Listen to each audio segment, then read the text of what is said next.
नमस्कार दोस्तों, लोन वाला बिस्कुट चैनल में आप सभी का स्वागत है। दोस्तों, लोन का पैसा नहीं भरा तो क्या होगा? ये बहुत सारे लोगों के दिमाग में आता है। कब आता है दोस्तों? जब वो मल्टीपल लोन या मल्टीपल क्रेडिट कार्ड लेकर फंस जाते हैं। जब वो पैसा नहीं दे पाते तो उनके दिमाग में ये क्वेश्चन चला आता है ऑटोमेटिकली कि लोन का पैसा नहीं भरेंगे तो क्या होगा।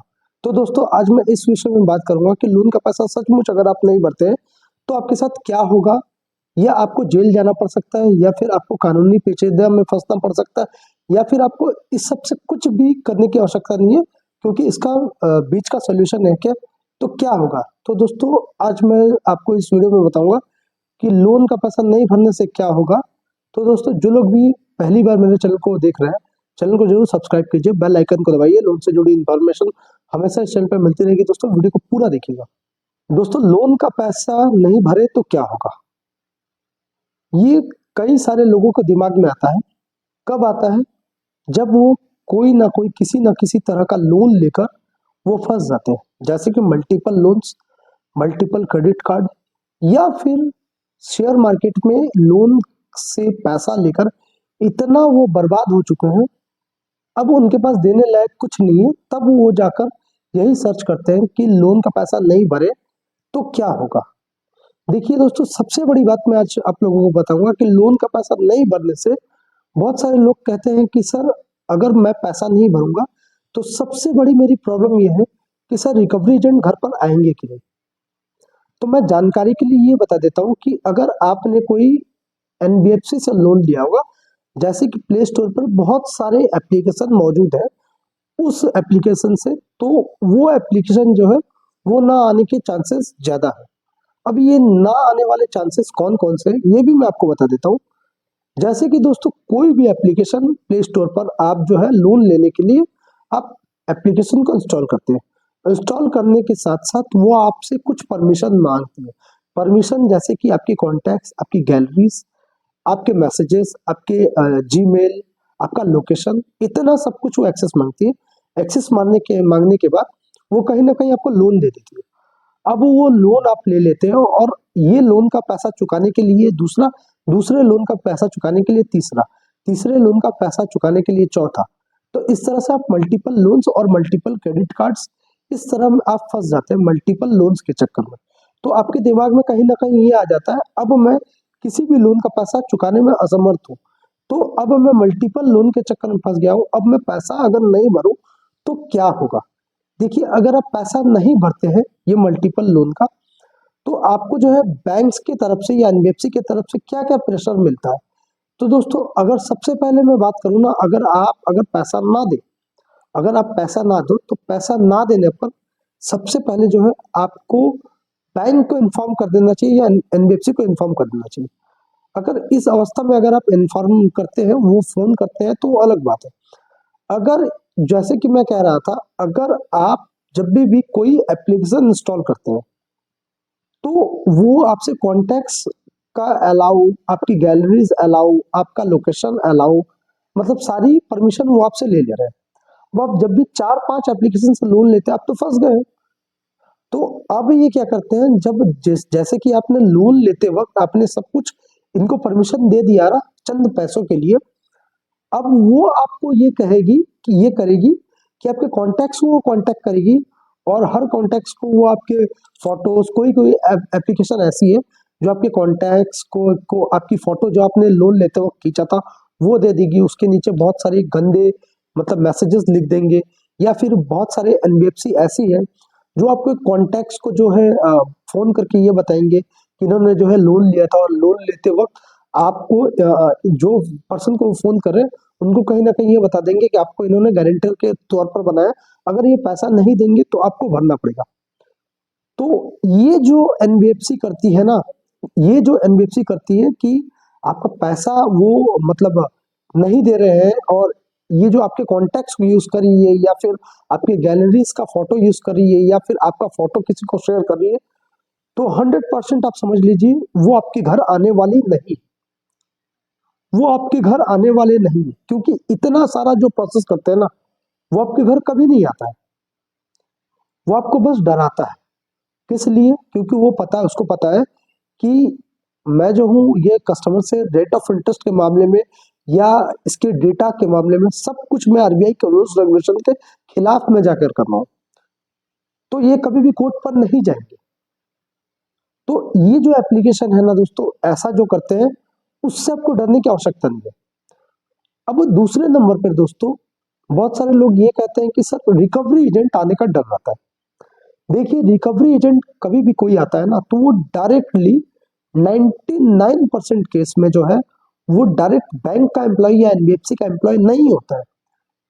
ये आपको समझना होगा किस तरह से, क्योंकि अगर कोई भी बैंक का एम्प्लॉय आएगा ना रिकवरी एजेंट के माध्यम, या रिकवरी एजेंट कहता है खुद को, तो उसके पास तीन चीज अवेलेबल होंगे। क्या क्या दोस्तों?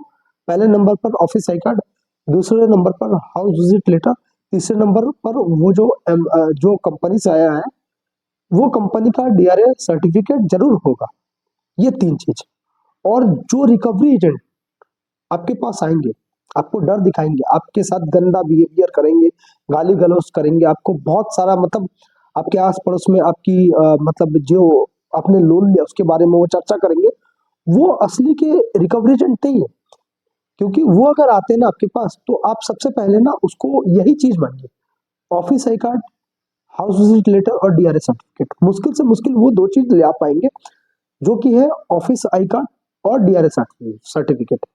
वो हाउस विजिट लेटर कभी नहीं लाएंगे। किस लिए? क्योंकि बैंक को पता है या एनबीएफसी को पता है कि वो जो एजेंसी को ये सौंप रहे हैं कार्य, तो उसका एक परसेंटेज का मामला उनके साथ फिट हुआ है।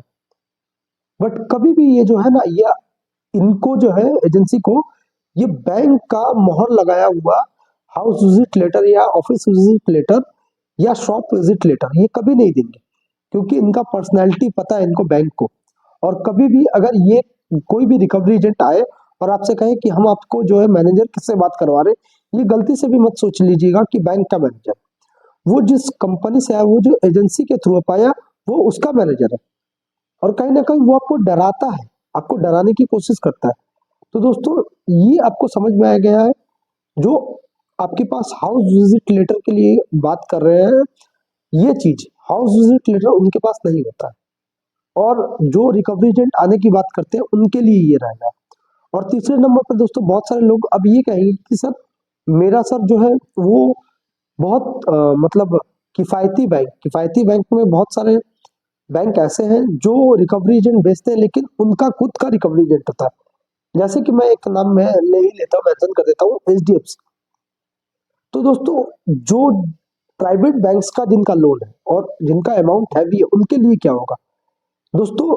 अगर आपने 3 4 5 ऐसे बैंक से जो लोन लिए हैं, जैसे कि एग्जांपल के तौर पर अब जो है एचडीएफसी, एक्सिस बैंक, आईसीआईसी, ये सब, तो दोस्तों इसमें क्या होगा? इसमें सचमुच के आर्बिट्रेशन, देखिए आर्बिट्रेशन नोटिस मैं किस लिए कहता हूँ, आर्बिट्रेशन नोटिस का मतलब ये नहीं कि आपकी प्रॉपर्टी जब्त कर देगी, इसलिए क्योंकि मैं इसलिए कहता हूँ आर्बिट्रेशन के बारे में, क्योंकि कहीं ना कहीं आपका सैलरी आता है अकाउंट पर, और जिसके पास सैलरी अकाउंट पर आता है ना, वो जो है बैंक अगर आर्बिट्रेशन नोटिस करती है, अगर आप ऑब्जेक्शन नहीं डालते किसी कारणवश, या अगर आप उसको सोच लेते हैं कि फेक नोटिस के तौर पर आर्बिट्रेशन का नोटिस, अगर ये सचमुच का निकलता है और आप ऑब्जेक्शन नहीं डालते, इसको चैलेंज नहीं करते हैं, तो फिर दोस्तों क्या होगा ना कहीं आपका जो सैलरी आता है, वो सैलरी 50% डिडक्ट होकर इनके अकाउंट में जाएगा और 50% आपको मिलेगा।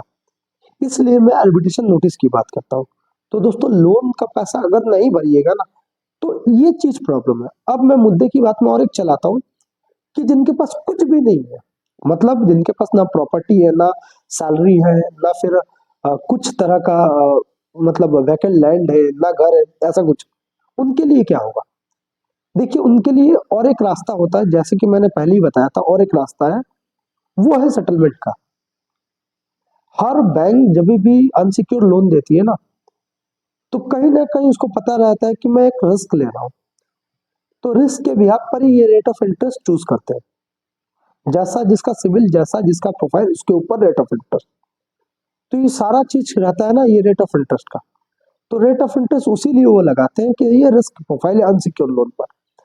तो अगर आपके पास कुछ नहीं है ना, खोने के लिए कुछ नहीं है मतलब आपके पास, तो आप वेट कर लीजिएगा। हर बैंक, हर एनबीएफसी आपको सेटलमेंट के लिए भारी भरकम डिस्काउंट देगी, लेकिन आपको कभी भी खुद से नहीं कहना है कि मुझे इतने रुपए में सेटलमेंट करना है। अगर आप बैंक या एनबीएफसी को ऐसा कहते हैं तो कहीं ना कहीं आपके पास पैसा है और बैंक या एनबीएफसी के साथ आप फ्रॉड कर रहे हैं।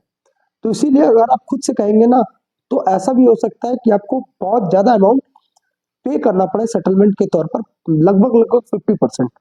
अगर आप यही वेट कर लेते और उनकी जो डराने की जो तरकीब रहती है, बहुत सारे एनबीएफसी जो करते हैं वो आप लोग बहुत समझदार हैं, आप लोग समझ ही पा रहे हैं। तो जितना भी वो डराने की कोशिश करते हैं, अगर आप डर जाते हैं तो उनका काम बन जाता है 50-60% में वो सेटलमेंट करते हैं। लेकिन बहुत सारे लोग हैं जो डरते नहीं है, जो बैंक या एनबीएफसी को डरा देते हैं, तो उनके लिए क्या है ना, उनके लिए एक चीज ऐसा हो जाता है कि उनका जो अमाउंट रहता है सेटलमेंट का, जो वो सोचते हैं कि इतने रुपए में जो हमें सेटलमेंट करना, उतने रुपए में ही उनका सेटलमेंट हो जाता है। तो सेटलमेंट बहुत सारे लोग ये भी पूछते हैं कि सर सेटलमेंट कितने परसेंट में करें तो अच्छा रहता है। देखिए, आपको ये पता है कि आप जो लोन ले रहे हैं इसके बाद आप सेटलमेंट करें, इसके बाद आपको लोन कभी नहीं मिलेगा। तो जितना कम हो सके उतना सेटलमेंट कम में कीजिए, हो सके तो ज्यादा से ज्यादा 25%, और इससे जितना कम हो वो आपके लिए अच्छा होगा, आपके फैमिली के लिए अच्छा होगा। जो पैसा बचेगा वो आपके लिए अच्छा रहेगा और वो पैसा आपकी फैमिली के लिए लगेगा। तो दोस्तों, और आशा करता हूँ आप लोगों को मैं अच्छी तरह से समझा पाया हूँ कि अगर लोन का पैसा नहीं भरिएगा तो क्या होगा। जिनके पास खोने के लिए कुछ नहीं है उनके लिए कुछ प्रॉब्लम नहीं है, उनके लिए एक ही सोल्यूशन है, सेटलमेंट कर लीजिए। देखिए, मैं ये कभी नहीं कहता हूँ कि आप बैंक से लोन लिए हैं तो पैसा मत चुकाइए, बिल्कुल चुकाइए। जब आपकी प्रॉब्लम है तो आप बैंक को इन्फॉर्म कीजिए, जैसे कि मैंने वीडियो को पहले में कहा, आप इंफॉर्मेशन दीजिए बैंक को आपकी जो प्रॉब्लम है।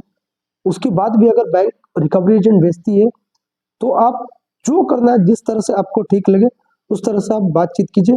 और अगर आपको लगता है कि आपको कुछ परेशानी हो रही है, लोन रिलेटेड कोई समस्या आ रही है, तो स्क्रीन पे अभी मेरा नंबर आ रहा है, ये नंबर पर आप मुझे संपर्क कर सकते हैं फ्री ऑफ कॉस्ट।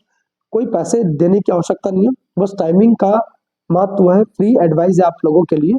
आप लोग इस नंबर पर मुझसे कांटेक्ट कर सकते हैं व्हाट्सएप कॉल के जरिए। दोस्तों, अगर दोस्तों आप लोगों को वीडियो को इन्फॉर्मेशन वाला लगा तो वीडियो को जरूर दोस्तों आप लोग वीडियो को लाइक कीजिए।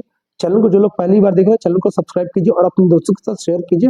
दोस्तों, और भी मेरे चैनल पर और भी बहुत सारी वीडियो है जो आपको समझ में आ जाएगा, लोन का पैसा नहीं देंगे या कौन सी लोन का आपको परेशानी है, सारी वीडियो मेरे चैनल पर बनाया है दोस्तों, आप लोग देख सकते हैं। वो वीडियो देखिएगा तो आपको समझ में आ जाएगा। तो आशा करता हूँ दोस्तों वीडियो को आप लोग को अच्छा लगा। अभी के लिए दोस्तों इतना ही, फिर मिलेंगे एक नए वीडियो के साथ दोस्तों। नमस्कार।